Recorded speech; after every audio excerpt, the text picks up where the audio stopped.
Can you talk a little bit about submission criteria and what you would need to secure a quote? As far as underwriting goes, so a lot of it we piggyback off what the lender requires, so that's obviously financials, and then we also take a look at the project.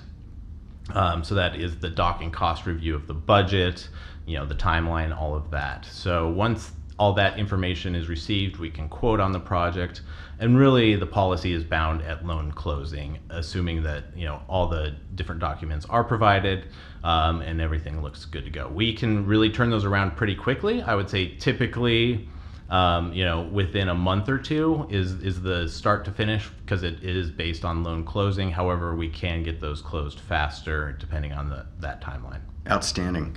Once you have a full submission, what's the timeline between submission to quote?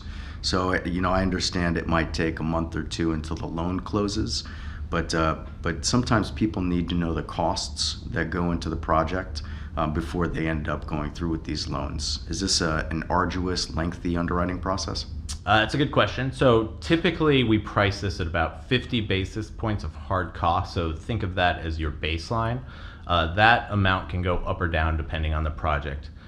Typically submission to quote tends to be within 48 hours. So as long as we have all the information that we need, within 2 business days is usually the turnaround. And oftentimes we're looking at the LTV, loan to value of the project, as well as the financials that back it up. In the event that we need additional information, we'll go back to that agent and get that information as quickly as possible in order to get that quote.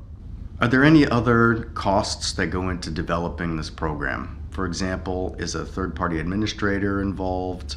Are there any engineering or loss control services that are part of the cost of the product? So the due diligence services, are typical for a construction loan. This is going to be your doc and cost review and contractor evaluation. That's on the front end before the project actually starts. Once the project starts, we also have funds control and site visits. So it's essentially progress monitoring. What that allows for is the lender or bank to control the funds. So, those funds are released. The vendor goes out to make sure that work is completed, and therefore keeping the project on track both time and money wise. So contractor eval, doc and cost review, funds control, and progress monitoring are typically required by our carrier partners. So I heard there are engineering and loss control services needed as part of the underwriting review. How do you go about providing those?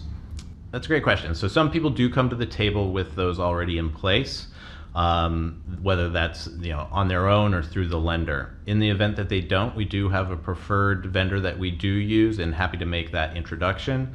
And really, we just want to make it as smooth as possible so that you can get started on that project.